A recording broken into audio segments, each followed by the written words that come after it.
Isang malakas na palakpak po para sa ating Panginoon. Hallelujah. Sa hapon pong ito ay hindi ko na po babasahin yung ating pong teksto sapagkat binasa na po kanina na matatagpuan po sa aklat ni Dr. Luke chapter 17 verses 1 up to 6. Mula po sa talatang ito ay nais ko pong bigyan ng paksa ang mensahe ng Panginoon na ako po ay nasa series ng faith. Kaya yung unang topic natin about faith is increase our faith. Palakihin mo ang aming pananampalataya. Makikita po natin sa ating pong teksto na si Jesus Christ ay tinuturoan niya ang kanyang mga disciples ng pagpapatawad. Sapagkat itong pagpapatawad ay napakahalaga. Forgiveness is necessary because God forgive us. And He expects us to forgive others.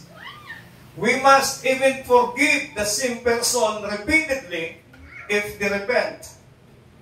Tinuturo ng Biblia ng ating teksto na kahit paulit-ulit na nagkakasala ang ating kapatid at paulit-ulit siyang lumalapit at humihingi sa iyo ng tawad, ang sabi ni Jesus sa kanyang mga disciples, patawarin ninyo sila. Kaya ang sagot ng kanyang mga disciples, Lord, increase our faith. Panginoon, dagdagan mo pa ang aming pananampalataya. Kaya sa hapon pong ito ay hindi po about forgiveness yung ating pag-uusapan, kundi yung kataga na mababasa po natin sa verse 5 ng ating teksto, the apostle said to the Lord, increase our faith. Dagdagan mo ang aming pananampalataya. The disciples recognized na alam nila yung kanilang kakayanan. And the request to increase their faith, it means they need the presence of faith. Kailangan nila yung presensya ng Panginoon. Itong mga disciples na ito, nung humingi sila sa Diyos at sinabing, Lord, increase our faith. Ibig sabihin, the imperfection of their faith. Meron pong pagkukulang o meron pong kulang sa kanila pong pananampalataya. Kaya hindi po masama na sa ating panalangin ay dagdagan mo ang aking pananampalataya. Sometimes sa ating mga panalangin, puro tayo hingi sa Panginoon. Puro tayo humingi ng guidance. Puro tayo pasalamat sa Panginoon. Hindi po masama yun, pero nakakalimutan po natin na ipanalangin na sabihin sa Kanya, Panginoon, dagdagan mo ang aking pananampalataya. Ang tanong, how can we increase our faith? Papaano natin madadagdagan ang ating pananampalataya? Mula sa ating teksto, there are 4 biblical ways to increase our faith.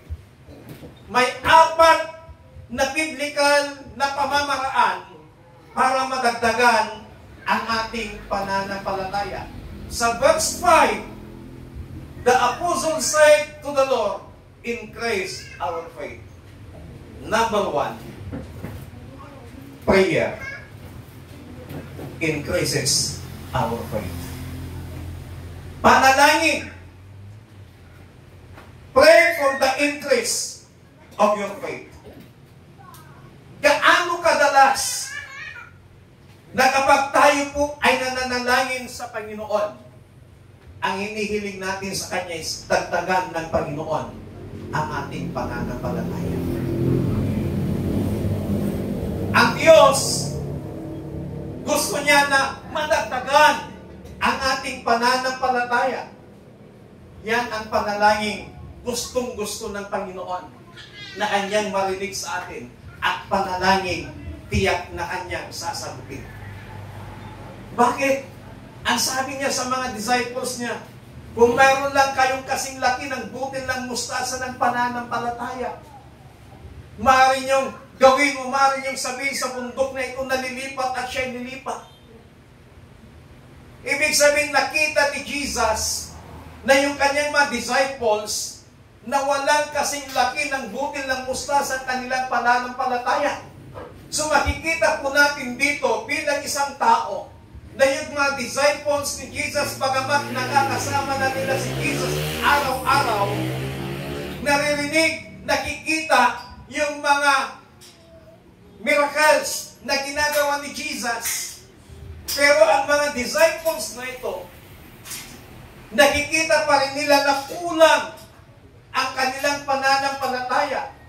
Kaya nung nagtuturo si Jesus about forgiveness, napakahirap po na katuruan yung tinuturo ni Jesus sapagkat kahit ilang beses na paulit-ulit na gumawa ng pagkakamali, pagkakasalan yung kapatid at kapag siya'y lumapit at tumingin ng tawad, ang sabi ng Biblia, huwag kang magsawang magpatawad sa kanya. Kaya ang mga disciples na ito, alam nilang napakahirap, kaya ang sabi nila, Panginoon, dagdagan mo ang aming pananampalataya. Kaya itong mga disciples na ito, sila po ay humihingi. Yung paghingi, it means prayer. Prayer increases our faith. Pray for help with unbelief. Humingi tayo sa Panginoon ng tulong sa ating mga unbelief. May mga pagkakataon na para bang nagdududa tayo sa mga maaring gawin sa atin ng Panginoon.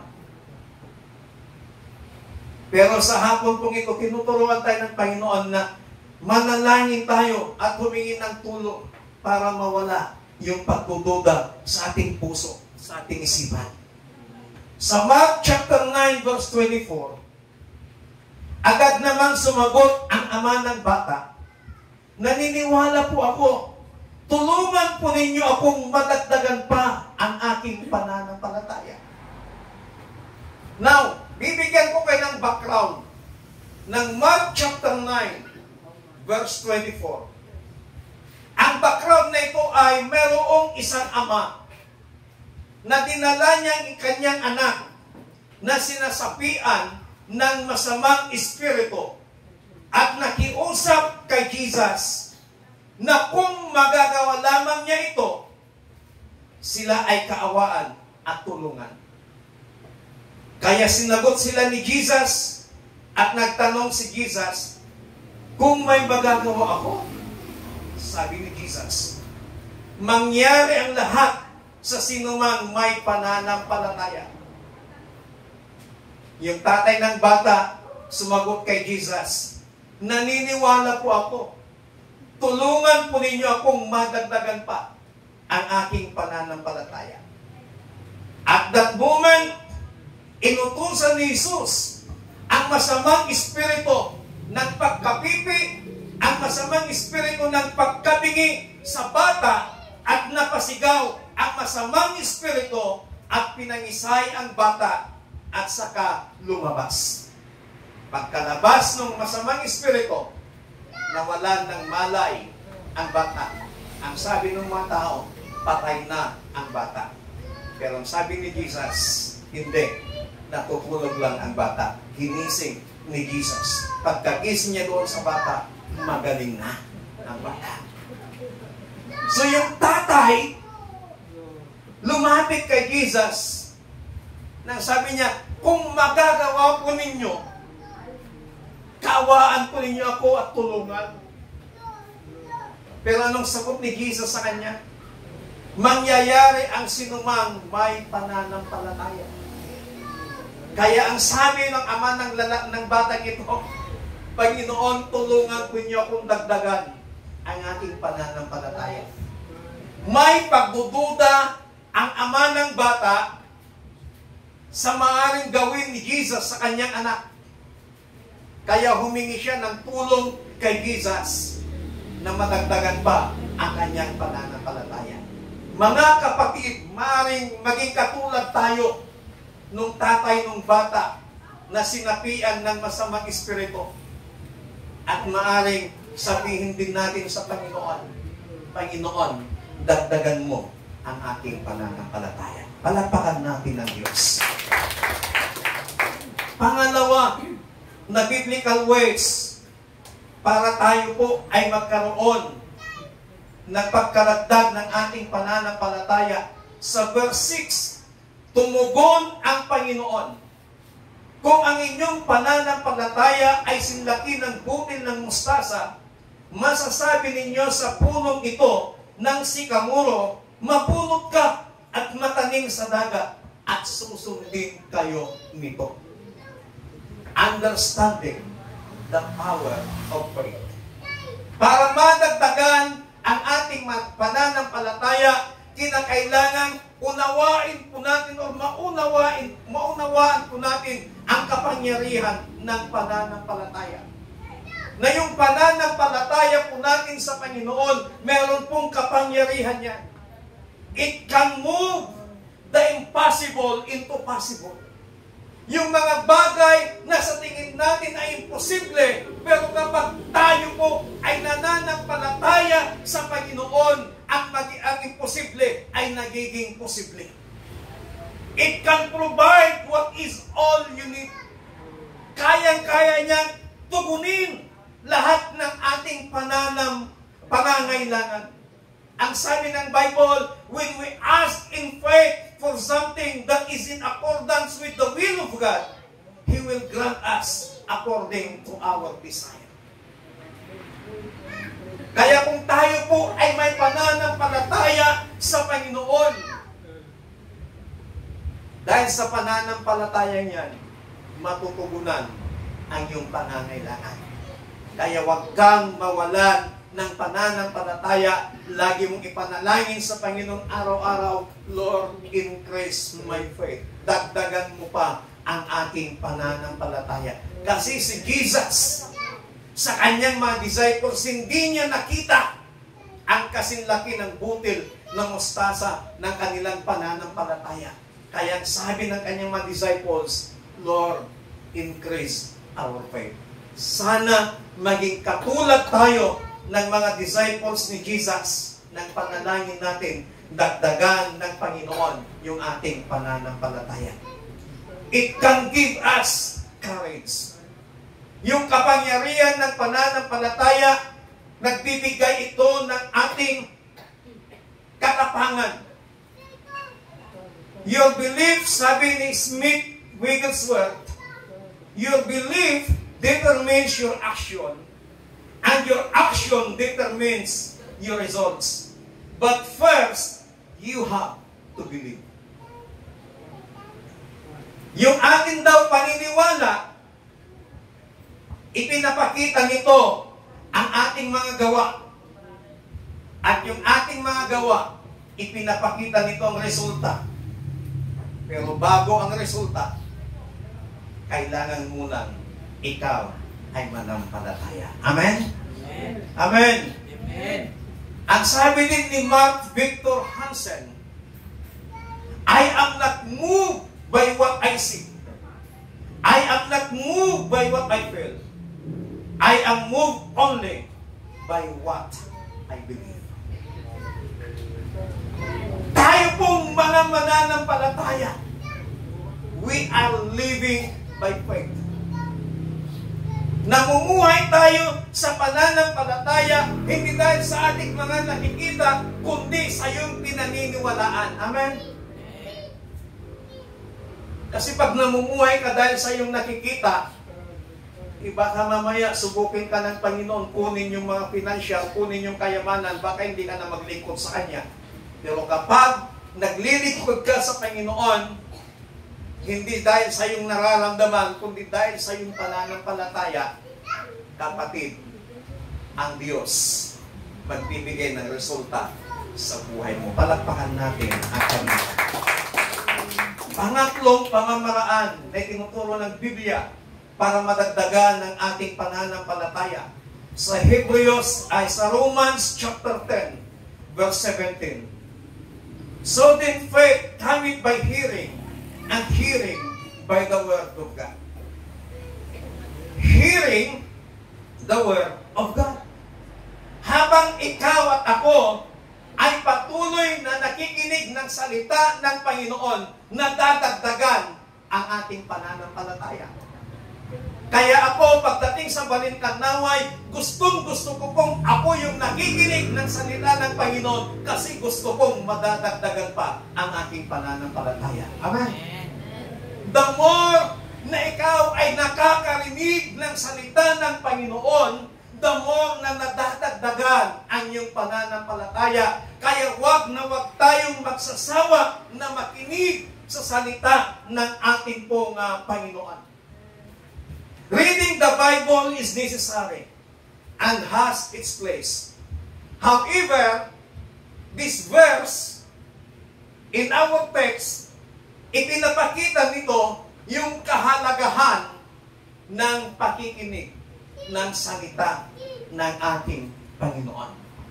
Kaya praise God, dahil sa City of God, pagkatapos ng praise and worship, yung mga worship leader, yung mga instrumentalist, hindi lumalabas at gumagawa ng sariling kwentuhan, nakikinig sila ng salita ng Panginoon. Amen?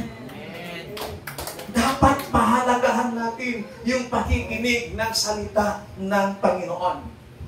Why? Because there is a science behind hearing the Word of God.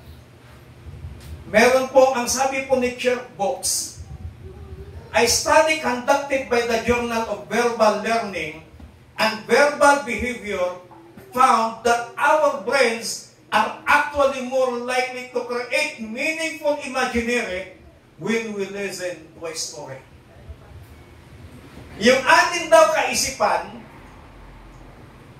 mas lalong gumagana kapag ikaw ay nakikinig sa isang kwento. Mas lalo daw tumatalas yung ating kaisipan kapag ikaw ay nakikinig ng isang kwento. Ibig sabihin, mas lalong tatalas ang iyong kaisipan kung hindi lang kwento ang iyong pinapakinggan, kundi salita ng ating Panginoon. Reading is beneficial. Reading is active, while hearing is passive. Hearing the Word of God lead us to believe. Dahil sa pakikinig mo ng salita ng Panginoon, ito yung nagdadala sa atin upang ikaw ay maniwala, upang ikaw ay manampalataya. Ano pong sabi ng Romans chapter 10 verse 17? Faith cometh by hearing, and hearing by the words of God. So habang tayo po ay nakikinig sa salita ng ating pong Panginoon, ito po yung nagdadala sa atin para mas lalo tayong maniwala, mas lalo tayong manampalataya, mas lalo nating panghawakan yung salita ng ating Panginoon. Hearing the Word of God lead us to saving faith. Dahil napakinggan natin yung salita ng ating Panginoon, kaya tayo nagkaroon ng kaligtasan. Nalaman natin na libre ang kaligtasan. Nalaman natin na tayo ay minahal ng Panginoon. Nalaman natin na tayo ay inibig ng Diyos. Sa paanong paraan? Sa pangangaral ng salita ng Panginoon. Marami ng mga nangangaral ng salita ng Panginoon na ating napakinggan. And because of that, ito yung nagdala upang makamtan natin yung kaligtasan ibinigay sa atin ng Panginoon. Hearing the Word of God lead us to obedience. Ang pakikinig ng salita ng Panginoon, itong nagdadala sa atin para tayo po ay sumunod. Gusto ng Panginoon na ikaw at ako ay magiging masunuring anak. Kaya the more na nakikinig tayo ng salita ng Panginoon, the more na nagiging masunurin tayo sa kagustuhan ng Panginoon. Pang-apat at pang-panghuli, prayer and fasting. Napakahalaga po yung panalangin at pag-ayuno. Sa Matthew chapter 17 verses 19 to 21, may mga disciples na tinanong si Jesus, Panginoon, bakit hindi po namin mapalayas ang demonyo? Sumagot si Jesus, dahil sa maliit ang inyong pananampalataya. Tandaan ninyo, kung may pananampalataya sa Diyos na sinlaki ng buto ng mustasa, maaari ninyong sabihin sa bundok na ito, lumipat ka roon at ito'y lilipat nga. Tunay na walang bagay na hindi ninyo magagawa. Ngunit ang ganitong uri ng demonyo ay hindi mapapalayas, kundi sa pamamagitan ng pananampalataya at pag-aayuno. Fasting. According to medical, fasting has significant effects on the mind and body. Mayroong magandang may tutulog sa katawan at kaisipan ng tao ang pagpapasting according sa mga doktor o medicine. Hindi ho ba bago nila operahan ng isang tao, sasabihin ng doktor, huwag niyo munang pakakainin na yan.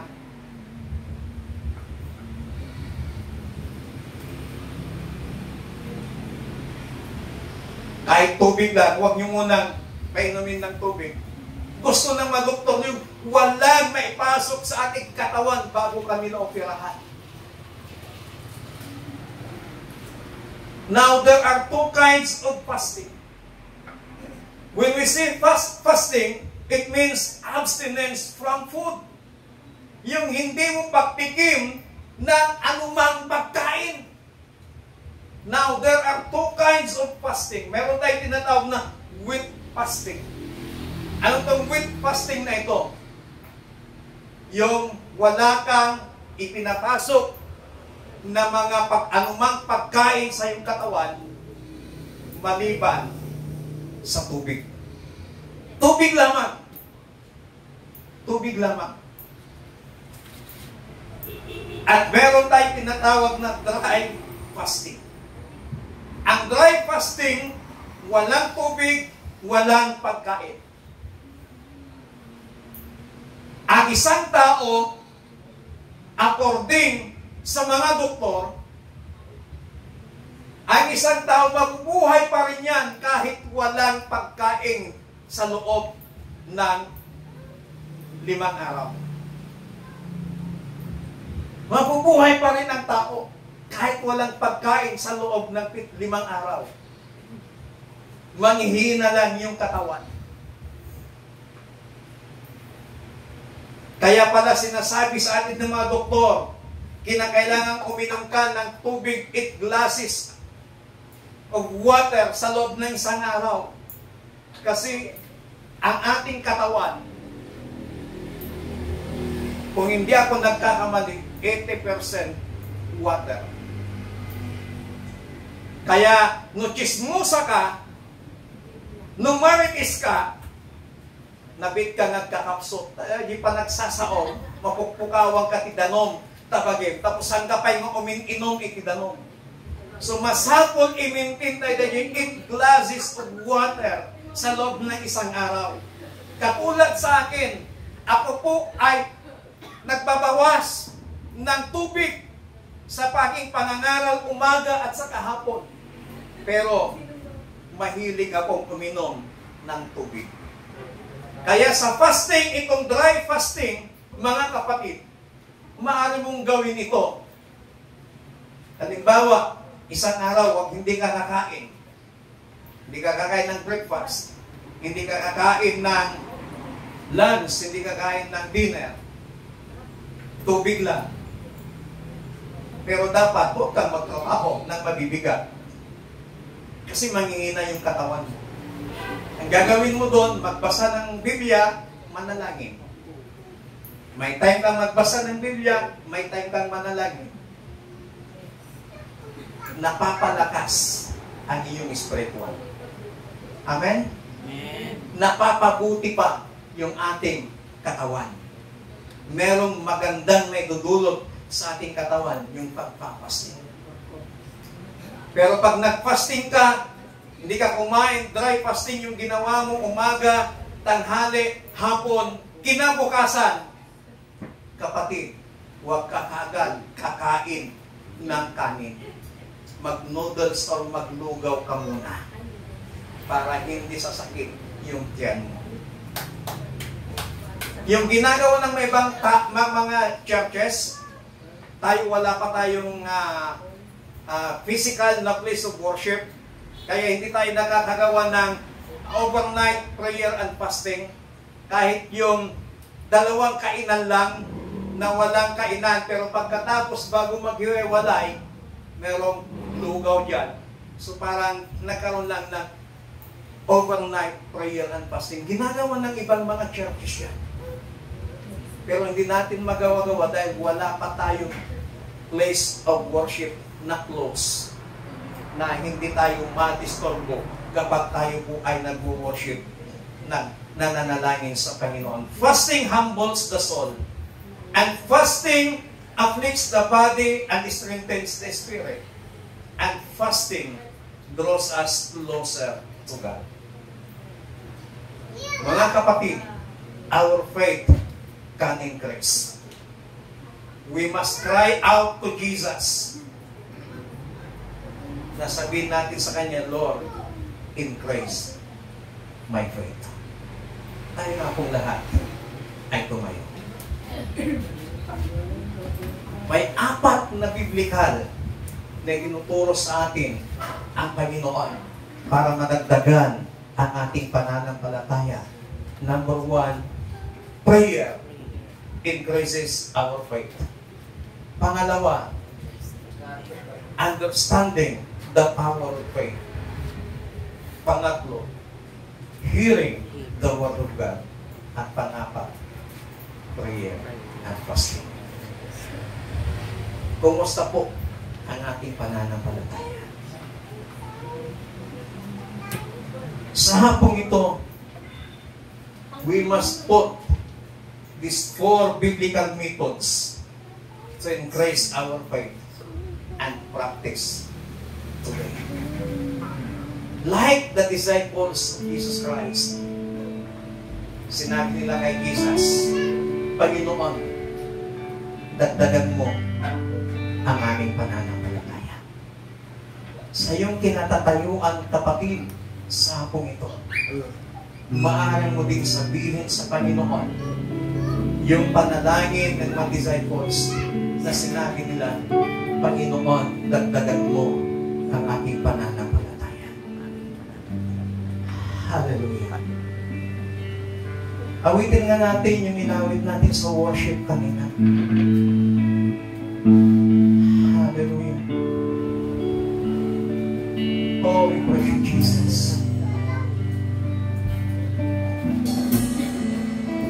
Hallelujah. Gawin natin panalangin ang awit na ito. Hallelujah. Oh, we praise you, Jesus.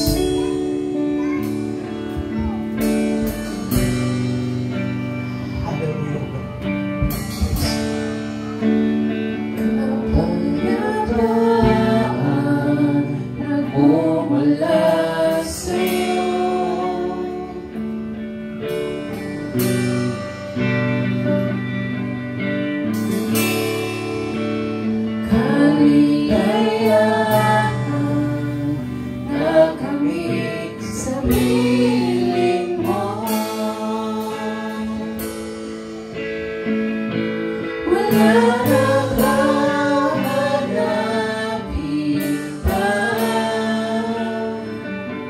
Well,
Panginoon, ang katagang katulad ng binigkas ng kanyang mga disciples.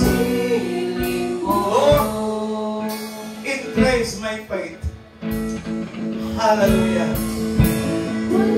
Oh, praise Jesus.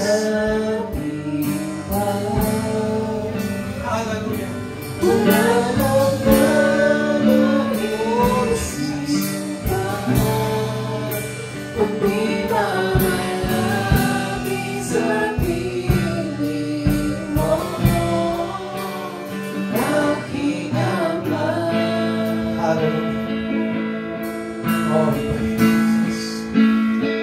Panginoon, sa hapon ito, salamat sa iyong salita na tinuruan mo kami na humingi sa iyo para dagdagan ang aming pananampalataya.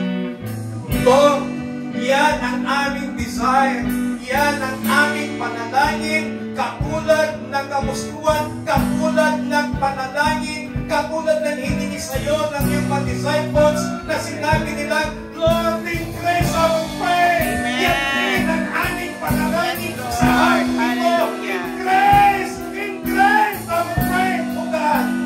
Hallelujah. Oh, we praise you, Jesus. Dagdagan mo ang aming pananampalataya, Panginoon, sa kabila ng mga iba't-ibang pagsubok, sa kabila ng mga iba't-ibang problema na pinagdadaanan ng bawat isa sa amin, Panginoon, dagdagan mo ang aming pananampalataya. Dagdagan mo ang aming pananampalataya. Salamat, Panginoon. Salamat sa iyong salita. Salamat, O Diyos. Naway makitaan mo kami ng pananampalataya kasing butil, kasing laki ng butil ng mustasa. Kung hindi mo man ito natagpuan sa iyong mga disciples, nawa sa mga henerasyon namin, Panginoon, makitaan mo kami ng kasing laki ng butil ng mustasa ng pananampalataya. Kaya sa oras na ito, Panginoon, muli, hinihiling namin sa iyo, increase our faith, O God. Salamat ng marami. Salamat po. Salamat po, Diyos. Salamat ng marami. Sa iyo lahat ng papuri, pasasalamat sa tanging pangalan ng aming Panginoong Hesus, ang lahat ay magsabi na Amen. Palakpakan natin ng malakas ang Panginoon.